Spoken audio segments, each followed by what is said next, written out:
Okay, good morning guys. Today I'm gonna cook ginisang sitaw and carrots with bacon. Okay, so these are all the ingredients.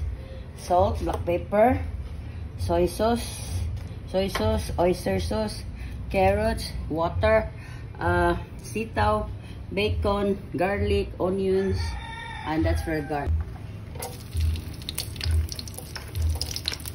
Okay, so the garlic.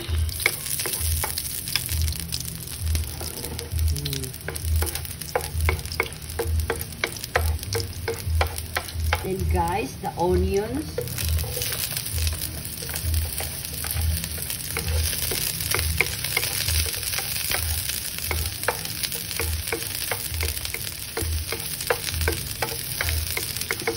Ang onions and garlic. Carrots.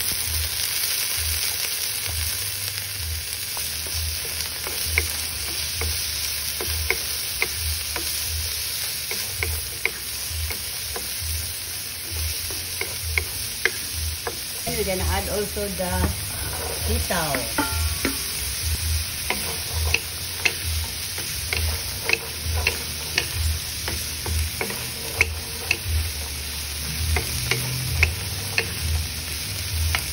Sauce.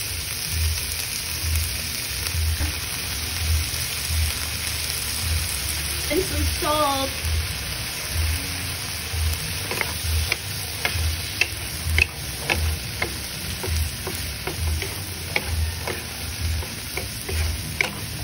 Oyster sauce. Okay.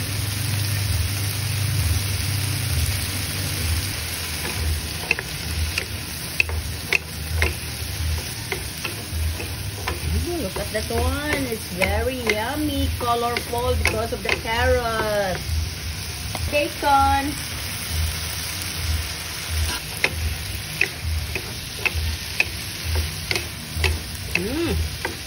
And now we're gonna add butter, guys.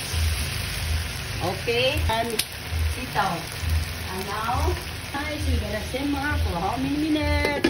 And we'll be right back.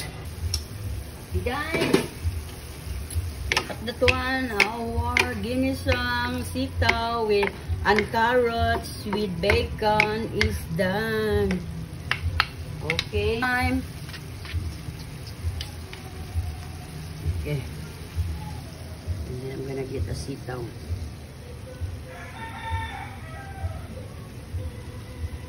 It's yummy. Garnish with bell pepper. I'm gonna off the heat. Okay? Ginisang sitaw and carrots with bacon, guys. It's done, guys. So it's super yummy, guys. Thank you for watching and see you tomorrow for another recipe. Bye-bye.